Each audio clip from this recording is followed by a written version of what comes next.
Eleanor carefully ran her fingers over the yellowed edges of old photographs, feeling the roughness of the paper with her fingertips, as if every scratch on it contained a piece of the past that was escaping from memory, but not from her heart.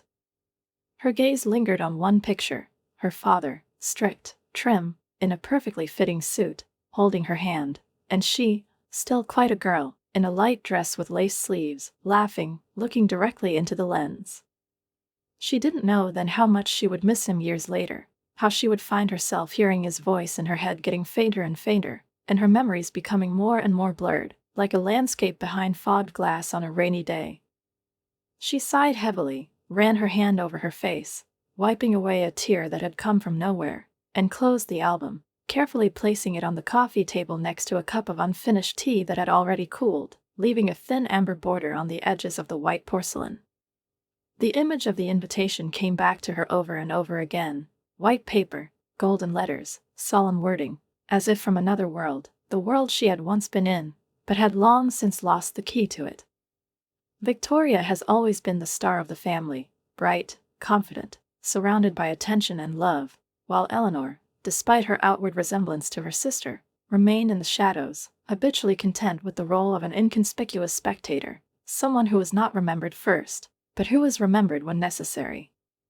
Her mother, Martha, never hid her admiration for Victoria, nor did she hide her disappointment in Eleanor, especially after she, contrary to the expectations of her family, chose a simple life unrelated to bright business prospects, abandoning family ambitions for a modest but honest existence, where the most important thing was not success, not status, and love and care for my son. "Mom, you really don't want to go?" Noah's voice brought her out of her thoughts, and she looked up at him. The boy was standing in the doorway, barefoot, in warm pajamas, disheveled after turning around in bed before going to bed. There was genuine curiosity mixed with mild concern in his eyes, because he had already learned to notice when his mother was sad, even if she was trying to hide it. Eleanor smiled, motioning for him to come closer, and when he climbed onto her lap, she hugged him tightly, inhaling the familiar scent of baby shampoo and warm milk. "I'm just not sure if we'll be welcome," she finally said, trying to choose her words so that her son wouldn't feel her doubts as keenly as she felt them herself. "But this is a family," Noah said, looking at her with wide eyes. "They love us, don't they?" Eleanor didn't answer right away. She wanted to tell him the truth, but at the same time she didn't want to destroy his childish faith in goodness, didn't want to explain that sometimes relatives can be colder than strangers, that love can be conditional, and family ties are just a formality that is maintained for the sake of decency. "Of course they do," she said softly, stroking his head. "It just happens that people don't see each other for a long time and get a little distant from each other." Noah nodded, apparently accepting this answer, but his thoughtful look suggested that he was still thinking about what he had heard. "But you're going anyway, aren't you?" "What is it?" he finally asked, looking into her eyes. She couldn't refuse him. Not now, when I saw how much he wanted it. "Yes," she said, though her heart sank in apprehension. "We'll go." The next few days flew by quickly, filled with work, worries, and rare moments of relaxation, during which Eleanor tried not to think about the upcoming meeting with her family, but the closer the wedding date approached, the more she felt anxiety inside, dull and persistent, like an oncoming wave that could not be stopped. On the evening before the celebration, she was sorting through things in the closet, trying to find something suitable, something that would not look too simple, but also did not seem deliberately pretentious. At the back of the closet, she came across a dress she hadn't worn in a long time, dark blue, with an elegant cut that accentuated her waist, with long sleeves and a neckline that revealed her collarbones. It was both strict and feminine, and looking at it, Eleanor suddenly remembered that her father had once approved of it, saying that this color especially suited her. She ran her hand over the soft fabric and, sighing, decided that this would be the right choice. Noah was sitting on the bed at the time and looking at his suit with delight, dark blue, almost matching his mother's outfits, with a neatly pressed white shirt and a small tie, which he stubbornly tried to tie himself, despite all the failures. "Mom, will there be a cake at the wedding?" "What is it?" he asked hopefully. Eleanor laughed. Of course it will be. How about without a cake? Then everything will be fine, he stated with confidence, jumping off the bed. Eleanor would like to share his confidence, but something inside told her that this evening would bring not only the sweetness of the wedding cake, but also the bitter aftertaste of the past that she had tried so hard to leave behind. Eleanor felt her stomach tighten as Victoria, holding the microphone, walked straight towards them, and the hall plunged into tense silence, interrupted only by the muffled whispers of the guests, clearly intrigued by what was happening. The spotlight, thrown directly on their table, made her freeze, and Noah, who was sitting next to her, tensed slightly, instinctively squeezing her mother's hand in his small one. "Dear guests," Victoria began with a deliberately warm intonation, rolling the words on her tongue as if she had carefully chosen them before pronouncing them. "On this special day, I want to share with you a moment that is really important to me. After all, as you know, family is not only a joy, but also a responsibility, and today I want to introduce you to a man who, despite all the circumstances, remains a part of our family."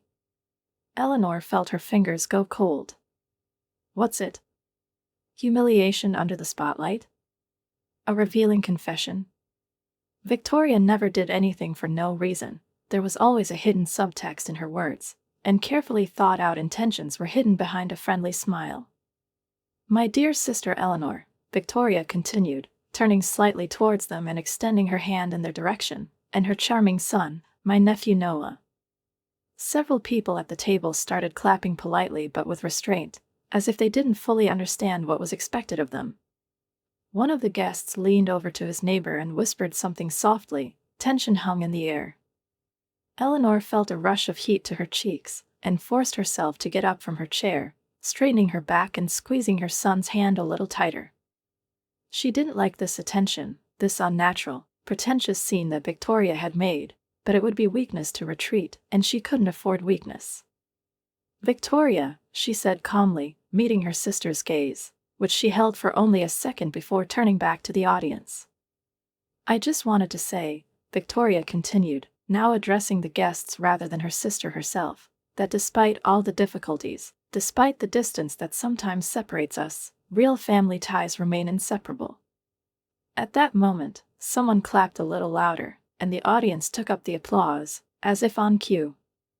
"Come on, Mom, bow down like in a theater," Noah whispered, smiling, taking everything that was happening for a game, not realizing the background of the situation. Eleanor smiled at him, stroked her hair and, without saying a word, sat down again, making it clear that the performance was over for her. Victoria, satisfied with the effect she had produced, nodded slightly and, turning around, majestically retreated back to the stage, leaving her sister under the gazes of dozens of guests who were now studying her with undisguised curiosity. "Mom, that was weird," Noah remarked softly, sitting back down in his seat and reaching for a glass of water. "Yes, son, it was strange," Eleanor agreed, regaining her composure. At that moment, a waiter approached their table, politely leaning over and handing her a note on a small tray. "From Miss Griffin," he explained briefly, nodding toward the main table where their mother was sitting. Eleanor unfolded the paper and immediately recognized her mother's strict handwriting. "I'm waiting for you in the winter garden. It's urgent." She took a deep breath, trying to suppress her excitement, and slowly stood up. "You're going to stay here, Noah, okay?" she said to her son, who nodded, although there was a flicker of concern in his eyes. The winter garden was located on the hotel's terrace, where through the glass walls you could admire the snow-covered streets of the city, shining in the evening light. Eleanor stepped in, feeling the frosty air burn her skin slightly, but what struck her most was Martha herself, sitting alone at a small table with a glass of champagne in her hand. "You came," she said, without looking up. "You called me," Eleanor replied, sitting down opposite her. The mother was silent for a long time, just running her finger along the edge of the glass before finally speaking. "Why did you come?" Eleanor narrowed her eyes in surprise. "Because you invited me," she said softly, not understanding where this conversation was going. "No," Martha shook her head. "Victoria invited you." Eleanor tensed, but answered calmly. So what? Martha finally looked up at her, cold, impassive, the way he had always been. You shouldn't have come, she said slowly, choosing each word carefully. This wedding is not the place for you. The words hit like a slap in the face, and Eleanor was momentarily speechless. No place for me? What is it? She asked, her voice tinged with steel. Don't you understand? Martha sighed wearily. You're different. You've never belonged in this world, Eleanor. You're a mistake, the wrong link in our family. And if your father were alive, he would understand that. Eleanor froze. Would he understand? What is it? She asked in a whisper. You mean he didn't love me? Martha didn't answer, but her silence said more than any words could. Something inside Eleanor collapsed. She could feel anger rising in her chest, but she couldn't let it get the better of her. She clenched her teeth, stood up, looked coldly at her mother, and said only one thing. You have no right to speak for him. Turning around, she quickly walked out of the conservatory without turning around. When she returned to the gym, Noah was waiting for her with a worried expression on his face. Mom, are you okay? Eleanor looked at her son and, despite the fact that everything inside her was trembling, she smiled.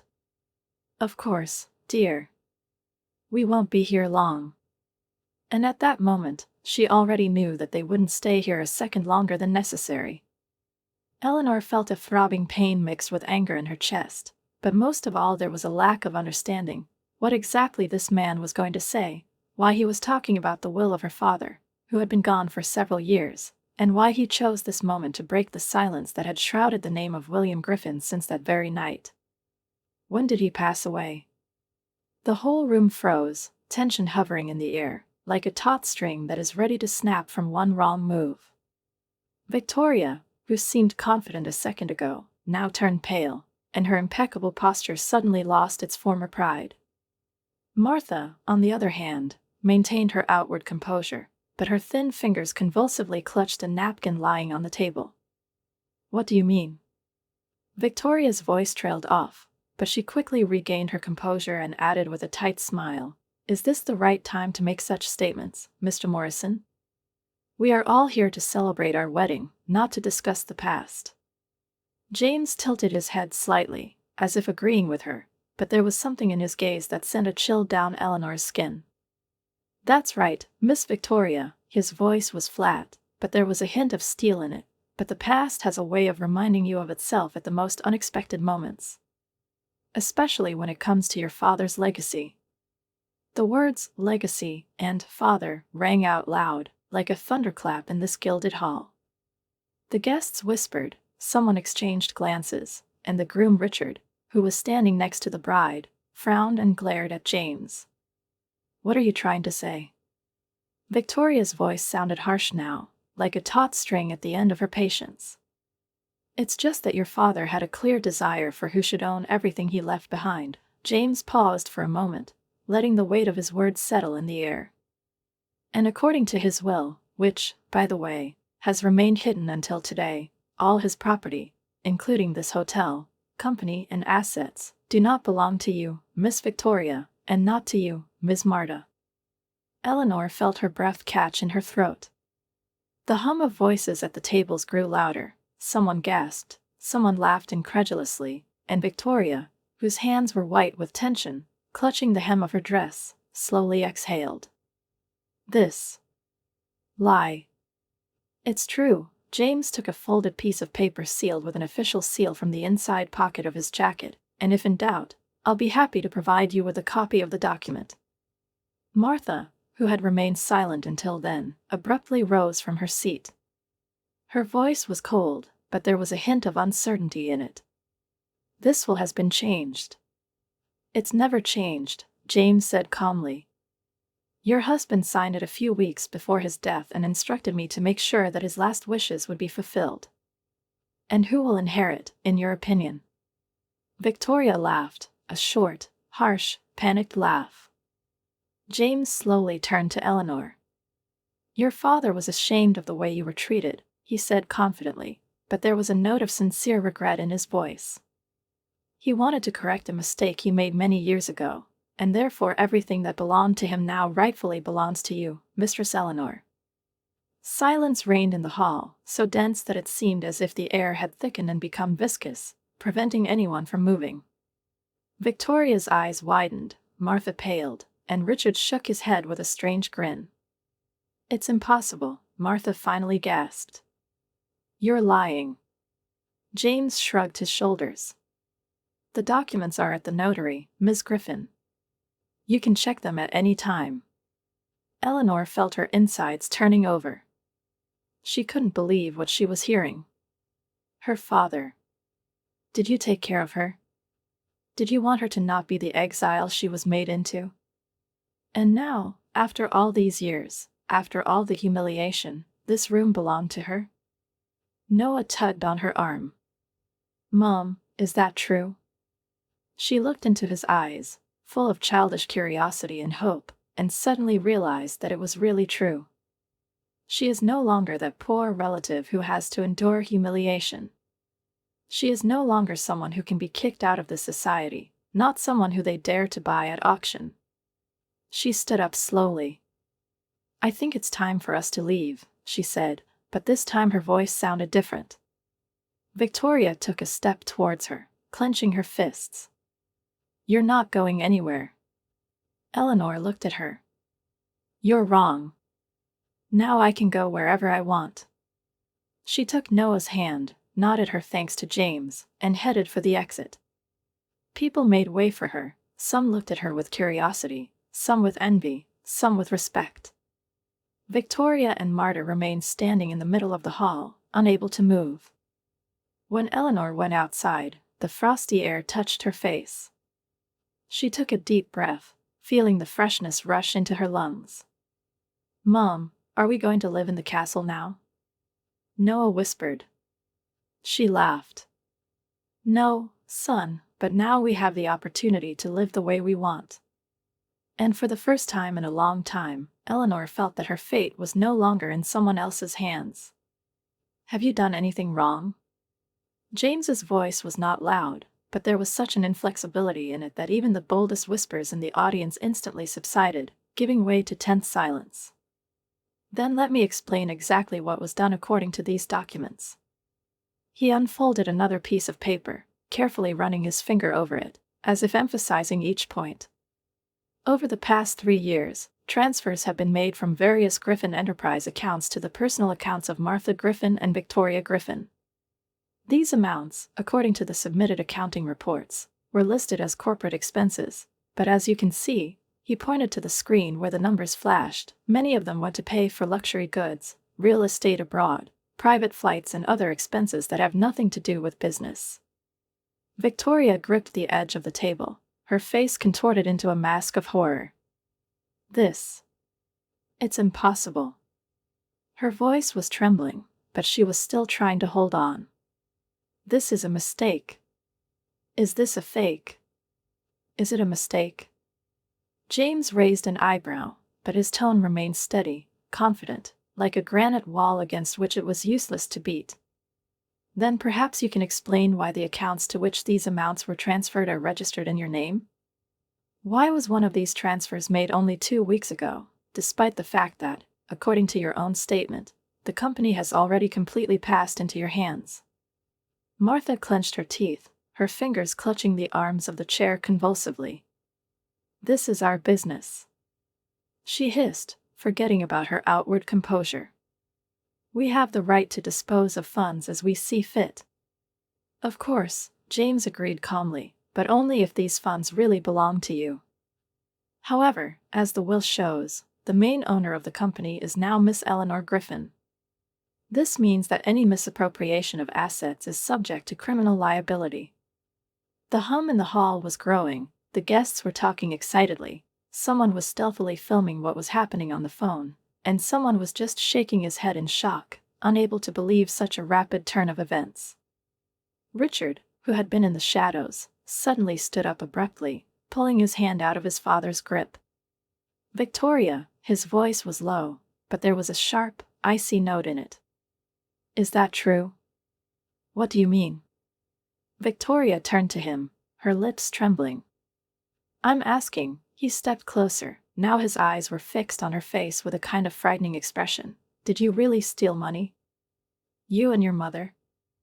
Richard, that's not true, she hissed, trying to maintain her dignity. It's a trap. They're trying to frame us. Answer me directly. His voice became tougher, and now there was clearly disbelief in it. Did you lie to me? Victoria recoiled, but when she met his gaze, she froze, unable to find words. You, his lips curled into a bitter smile. Oh, my God. I thought I knew you. I thought I was going to marry an honest, decent woman. Richard. But he wasn't listening anymore. Slowly, almost with painful realization, he tore the wedding ring from her finger and dropped it on the table between them. This wedding is over, he said calmly, turning to the stunned guests. Like a bolt from the blue, these words hung in the air, causing everyone to freeze in complete silence. Victoria, realizing what was happening, jerked her head up, her eyes flashing lightning. You're going to regret this. Stop it, she hissed, but Richard was already ignoring her.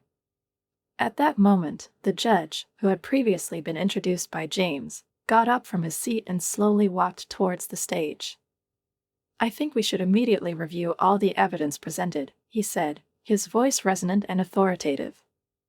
Due to the seriousness of the allegations, I recommend that all accounts related to Mrs. Martha Griffin and Miss Victoria Griffin be frozen pending a full investigation.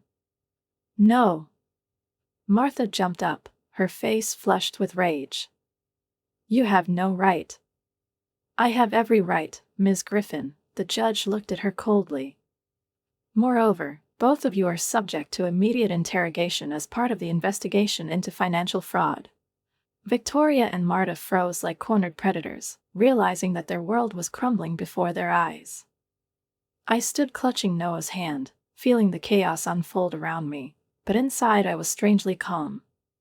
It was as if the long years of pain, humiliation, loneliness, and hopelessness had suddenly melted away, giving way to a new feeling, a sense of justice, a sense that now I was no longer just a victim. I slowly raised my head and looked at James. What now? He smiled, faintly, with respect. Now, Miss Griffin, you have the opportunity to start over. On your terms. I took a deep breath, trying to suppress the surging emotions, and squeezed Noah's hand tighter, feeling his small fingers tremble in my palm. He looked at me with childlike trustfulness, with that naive faith that made me hold on, did not allow me to break down even in the most difficult moments. The audience was still in the grip of shock, but not the one that was accompanied by ridicule and contempt, but a new, deafening realization of the truth. The guests, who had recently laughed at the humiliation, were now whispering to each other, glancing first at me, then at James, then at Victoria and Martha, whose faces had turned gray with rage and impotence. Victoria whispered hoarsely, clenching her fists so that her knuckles turned white. This is some kind of fraud. Oh, Miss Victoria, James looked at her gently, almost sympathetically, but there was no doubt in his voice. The only scammers in this room are you and your mother. We will not give up everything just like that. Martha, having lost all composure, abruptly stepped forward, as if intending to snatch the will from James' hands, but he only turned slightly, and the judge, who had been calmly watching what was happening, raised his hand. If you don't want to make things worse, I suggest you keep your dignity, Mrs. Griffin, he said coldly.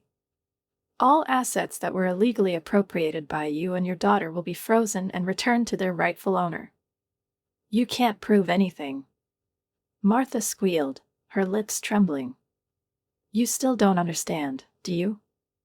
James sighed, shaking his head. We don't need to prove anything. Everything has already been proven. Bank transfers, fictitious transactions, financial fraud, all this is recorded and referred to the appropriate authorities. This is the end, Mom, Victoria suddenly said. There was no previous arrogance in her voice, only emptiness. Marta turned to her, staring angrily. "How can you say that?" "Because I don't want to go to prison," Victoria replied coldly and pressed her lips together. There was silence in the hall. Martha staggered as if she'd been hit. "Prison?" "Yes, it's a prison," James said calmly. "Depending on the cooperation and admission of guilt, the court will determine what kind of punishment you are entitled to." I was silent, but a strange feeling gradually spread in my chest. Not revenge, not gloating, but liberation. These women, who had controlled my life for so long, destroyed it, humiliated me and my son, were now facing the consequences of their actions. I didn't mean them any harm. I just didn't want to be afraid of them anymore. Richard had been standing motionless the entire time, his face expressionless, but there was disappointment in his eyes. He gave Victoria a look full of bitterness, then turned and left without saying a word. His parents followed him, leaving their daughter-in-law and her mother alone. I took a deep breath, feeling like the world I've been living in for the last few years is crumbling, leaving something new and unexplored in front of me. "James," I said softly, turning to him. "And now what?" "Now," he smiled, a light, encouraging smile, "you have to take over the management of the company. It won't be easy, but you have everything you need." I nodded. "You can handle it, Mom," Noah suddenly said, squeezing my hand. I looked at him, and the words were so simple, but they had everything I needed to hear. I smiled, squeezing his hand back. "Yes, my dear, I can handle it." I looked at the pile of documents neatly laid out on the table in James' office, and felt a strange, almost surreal realization spreading inside me that everything I had been detached from for so long now belonged to me. Griffin Real Estate, the company founded by my father, his pride, his brainchild, his legacy, was now in my hands. My thoughts were confused, my heart was pounding, and somewhere in the back of my mind, fear arose, not fear of difficulties, but fear of responsibility, of whether I could meet my father's expectations, whether I could lead the company forward the way he wanted. James, watching me, must have understood what I was thinking, because his voice was soft but confident. "Eleanor, don't be afraid. I know it sounds scary, but you're not alone. The company has professionals who have worked with your father for years, people who are dedicated to the cause, who want to see Griffin Real Estate flourish. And most importantly, you have an instinct, an understanding of people, and you've never made easy decisions because you've always thought about the consequences. That's what makes you a strong leader." I looked up at him, trying to catch a glimmer of doubt in his gaze, but I found nothing but firm confidence.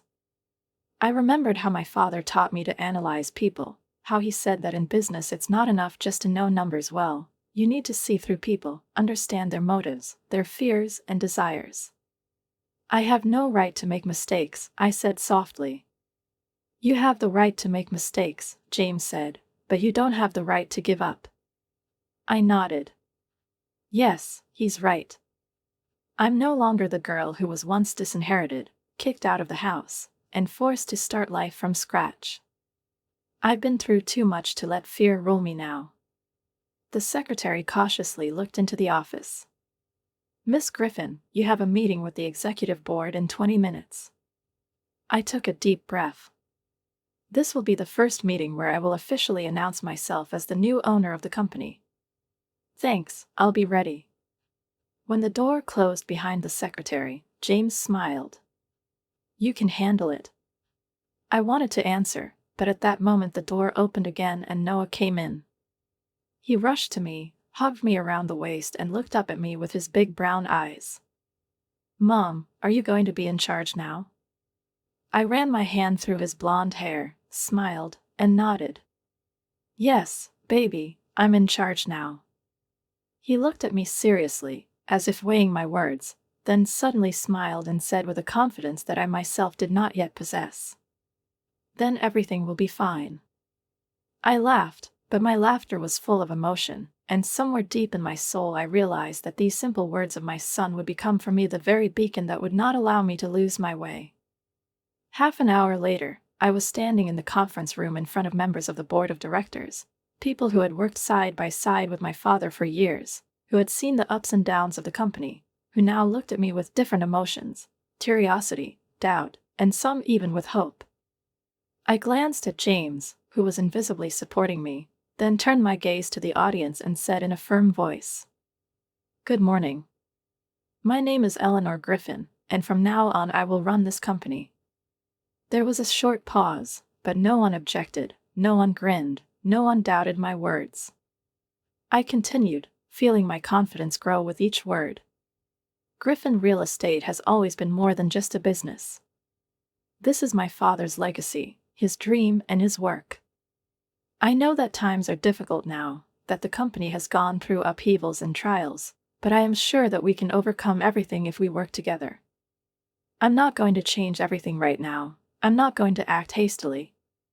But one thing is for sure, we are moving forward. I fell silent, peering into the faces of the crowd. And then something happened that I didn't expect. People at the table started nodding, someone even smiled, and I realized that the first step had been taken. When the meeting ended and I left the conference room, I was suddenly overcome with fatigue, but there was something sweet about that fatigue, a sense of satisfaction. James was waiting for me at the door. "How did it go?" I smiled. "Better than I expected."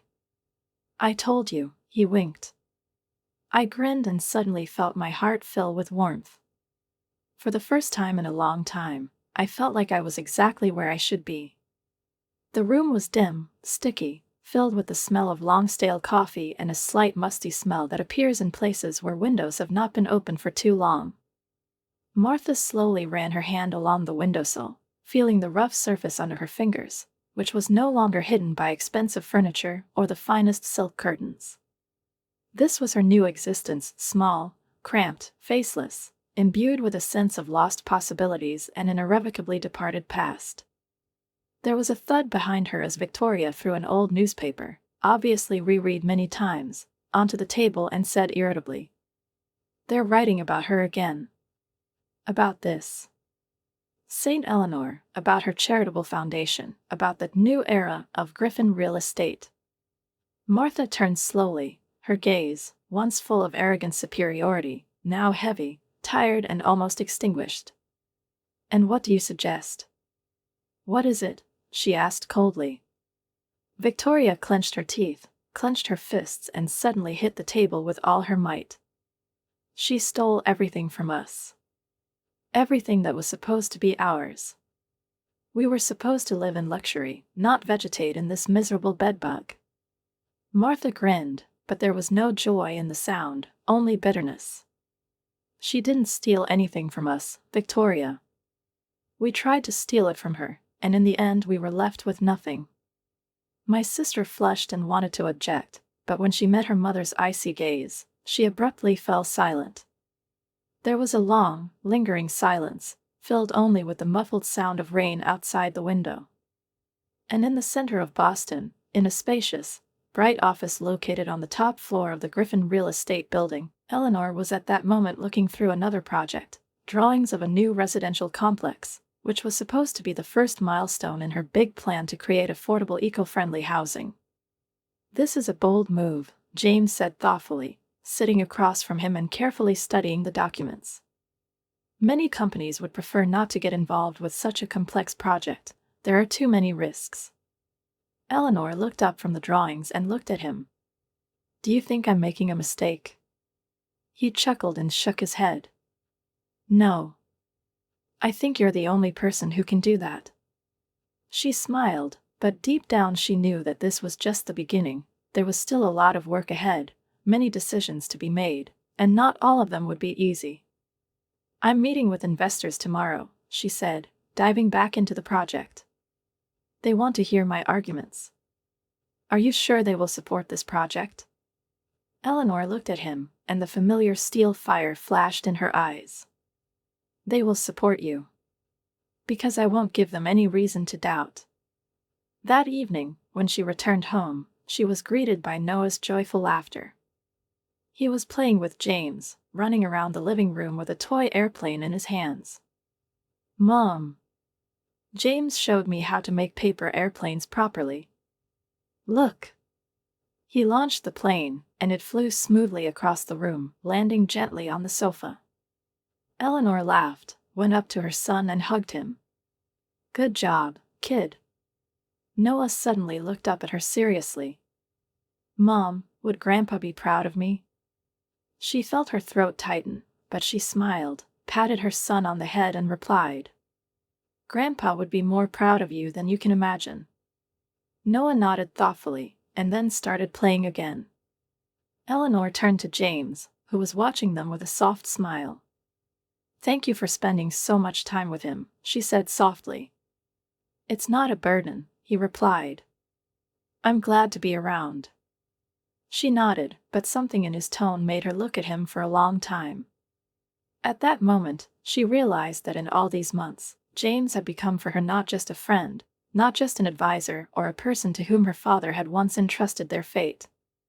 He became a part of her life, a part of her family. Her heart clenched in a strange, new sensation. Perhaps she had yet to figure out what that meant. The city outside the window was bathed in the soft silver glow of falling snow, each snowflake swirling in the light of the streetlights, reminding of the time that was inexorably moving forward, taking with it past grievances, mistakes, and disappointments, leaving room only for a new beginning, for the light that comes after the darkest night. There was a festive atmosphere in the house, quiet laughter, the muffled clink of glasses, the smell of pine needles and fresh pastries, and in the very center of this warm, cozy picture stood Noah, holding in his hands an old photograph of his grandfather, from which the wise and kind eyes of William Griffin looked at him. I looked at my son, feeling my heart contract with warmth and a slight sadness at the same time, because he never knew his grandfather, did not hear his voice, did not feel his strong, reliable embrace, but still felt his presence in our lives, as if William was always somewhere nearby, invisibly watching over by us, guided and protected. "Mom," Noah said suddenly, without taking his eyes off the photo. "I've never met my grandfather, but he must have been a good man." I smiled, gently tucking an unruly lock of his hair behind his ear, and knelt down and hugged him. "Yes, baby, he was the best person I knew, and even now he's watching us, proud of you, happy that you're growing up to be such a kind and smart boy." Noah nodded thoughtfully, clutching the photo to his chest, and then suddenly smiled broadly, as if at that moment he realized something important to himself, something that would forever remain in his heart. Behind us, the soft hum of voices mingled with the crackling of wood in the fireplace, creating a sense of comfort and tranquility that I had missed so much before. Martha was sitting next to him, her face, which had once expressed cold arrogance, now became softer, the wrinkles on her forehead smoothed out, and in her eyes there was a new, barely perceptible tenderness that had previously seemed impossible for her. Victoria was talking quietly with one of the company's employees. Her voice sounded calm, without the previous nervousness and desire to prove something to the whole world. "Thank you for inviting us, Eleanor," Martha said suddenly, meeting my gaze. I don't even know how to express how I feel." I nodded, realizing that these words were not easy for her. "Just be here, Mom," I replied, and for the first time in a long time, this address didn't seem alien to me, filled with pain and bitterness. I looked towards James, who was watching me with a smile, holding a glass of wine in his hands.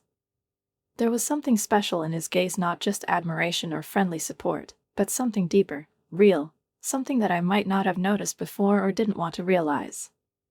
"To a wonderful future," he said, raising his glass. I nodded slightly, accepting his toast, but inside I felt something was changing in my soul, something important and inevitable, as if life itself was telling me that it was time to leave the past behind and take a step towards a new one. The snow outside the window continued to fall, covering the city with a soft white blanket, and at that moment I realized that despite all the difficulties, losses, and trials, life always gives you a chance to start anew if you have the courage to accept this chance and take the first step.